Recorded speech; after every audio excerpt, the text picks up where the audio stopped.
আসসালামু আলাইকুম রহমতুল্লাহি ওয়া বারাকাতুহু। আমি আর ইয়াস প্রত্যেকবার কোরবানি ঈদ আসলেই আমরা বাপ বেটা দুইজন অনেকগুলি হাট ঘুরে বেড়াই, অস্থায়ী হাট ঢাকা শহরে। সাথে জারিনও থাকে। এবার জারিনের খুব একটা বেশি মুড নাই এই হাটটা ঘুরে দেখার। মেয়ে মনে হয় কিছুটা বড় হয়ে গেছে। তো ফার্স্টে আমরা মেট্রো রেলে করে আমার অফিসে গেলাম। অফিসে গিয়ে একটা হাজিরা দিতে হবে, অফিসের অল্প কিছু কাজ আছে, কাজটা শেষ করে তারপরে আমরা বের হয়েছি দুইজনে। বের হয়ে আসছি হলো গিয়ে এই ক্রিসেন্ট লেকে। এখান থেকে হাঁটতে হাঁটতে আমাদের উদ্দেশ্য হলো বসিলা যাওয়া। এখান থেকে হাঁটতে হাঁটতে যাব মোহাম্মদপুর, ওইখান থেকে একটা রিক্সা নেব। রিক্সায় করে সেখান থেকে যাব বসিলা। বসিলাতে কি পরিমাণ গরু উঠেছে এবার এটা দেখার উদ্দেশ্য। তো বাপ বেটা দুজনে হাঁটছি সংসদ ভবনের পাশ দিয়ে। লেকটা বেশ পরিষ্কার করেছে, যথেষ্ট পরিষ্কার, লেকটা যথেষ্ট সুন্দরও, ওয়েদারটাও ভালো ছিল, মুডি ওয়েদার। বাপ বেটা দুজনে হেঁটে যাচ্ছি। মোহাম্মদপুরে আমরা পৌঁছানোর পরে আমরা সেখান থেকে একটা রিক্সা নেব।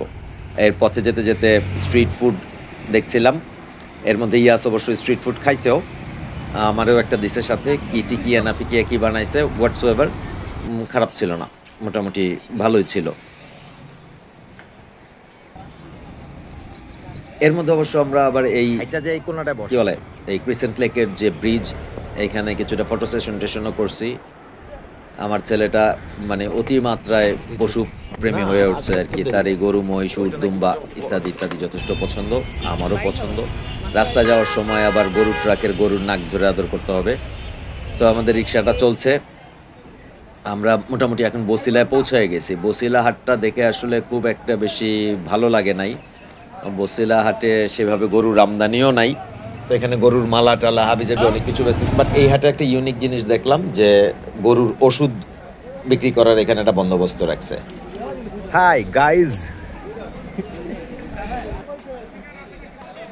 তো এখানে এই হাটে বেশ কিছুক্ষণ ঘোরাঘুরি করার পরে, এটা যেহেতু নদীর পাড়ে, তুরাগ নদীর পাড়ে, এর ওয়াকওয়ের মধ্যে আমি এরিয়াস হাঁটতেছিলাম। তো হঠাৎ মনে হলো এই ওয়াকওয়ে ধরে কি গাবতলী যাওয়া যায় কিনা। তো ইয়াসকে জিজ্ঞেস করলাম যে গাবতলী যদি যাওয়া যায় যাবি নাকি। সে বললো বাবা চলো। তো যেই ভাবা সেই কাজ। পথে একজন ভদ্রলোককে জিজ্ঞেস করছিলাম ভাই দূরত্ব কতটুকু হতে পারে। উনি জানাইলেন যে দূরত্ব খুব বেশি না। এখন খুব বেশি না মানে কত বেশি না, এইটাও একটা বিষয়। তো উনি বললেন যে 20 মিনিট হাঁটলেই হবে। আমরা পাক্কা অ্যাপ্রক্সিমেটলি 1 ঘন্টা, সোয়া 1 ঘন্টা হাঁটতে হয়েছে আর কি এই ওয়াকওয়েটা ধরে। বাট এটা একটা ইন্টারেস্টিং জিনিস ছিল যে ওর জন্য তো নতুন, ও খুব এক্সাইটেড হয়ে গেছিলো। আমি এই সমস্ত ওয়াকওয়েতে আগেও আসছি, বহুবার আসছি। তো আমার আসলে এভাবে হেঁটে যাওয়া পড়ে নাই। তো এবার যখন হেঁটে যাচ্ছিলাম পথে নানান রকম জিনিসপত্র এক্সপ্লোর করতে করতে যাচ্ছিলাম। আর ইয়াস তো বেশ খুশি, পথে মাছ ধরা দেখা, সেই সাথে ওয়াকওয়েটা জায়গায় জায়গায় ভেঙে গেছে, সাথে নদী, সূর্যাস্ত ইত্যাদি ইত্যাদি। আমার ছেলে খুব এনজয় করতেছিল, কিন্তু প্রবলেমটা হয়েছে পায়ে ব্যথা পাইছে। পায়ে ব্যথা পাইছে বলতে ব্যথা হয়েছে আর কি, ব্যথা হয়েছে এবং খোঁড়ায় খোঁড়ায় হাঁটতেছিল ছেলে।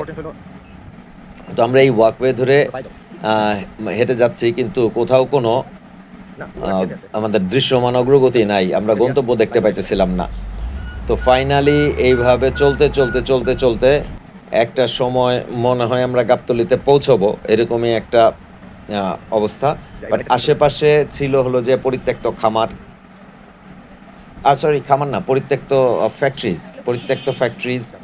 তারপরে আরেকটা জিনিস যেটা মেনশন না করলেই না, এই জায়গাটা দিয়ে আসলে 2জন বা প্রাপ্তবয়স্ক লোক 2জন বা 3জন হাঁটা ভালো।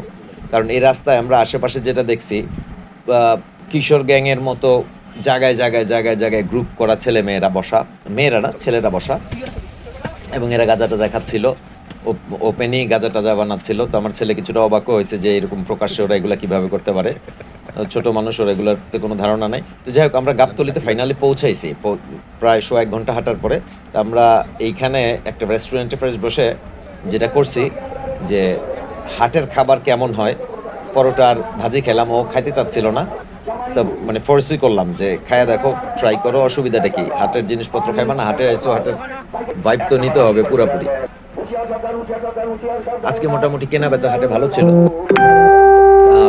আমি যেটা দেখছি যে গরুর দামের যদি ব্যাপার নিয়ে বলা যায়, গরুর দামের ক্ষেত্রে গরুর দাম সহনীয়, ক্রেতাও ঠকতেছে না, বিক্রেতাও ঠকতেছে না।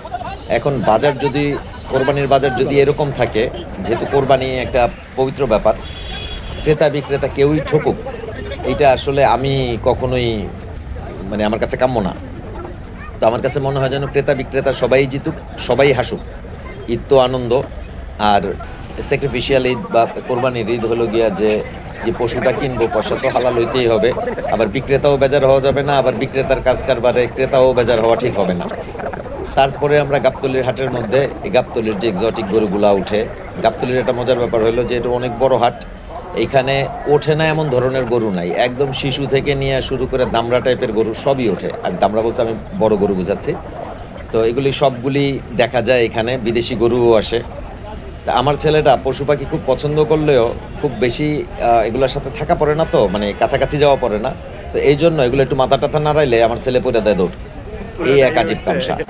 বাট তারপরে ওভারঅল আমরা পুরোটা হাট বেশ এনজয় করছি, এবং গত 3-4 দিন ধরেই আমরা বাপ বেটা হাটে যাচ্ছি। তো সামনেও আগামীকাল হয়তো গরু কিনতে পারি আমরা। আল্লাহ সবার কোরবানি কবুল করুক। আসসালামু আলাইকুম।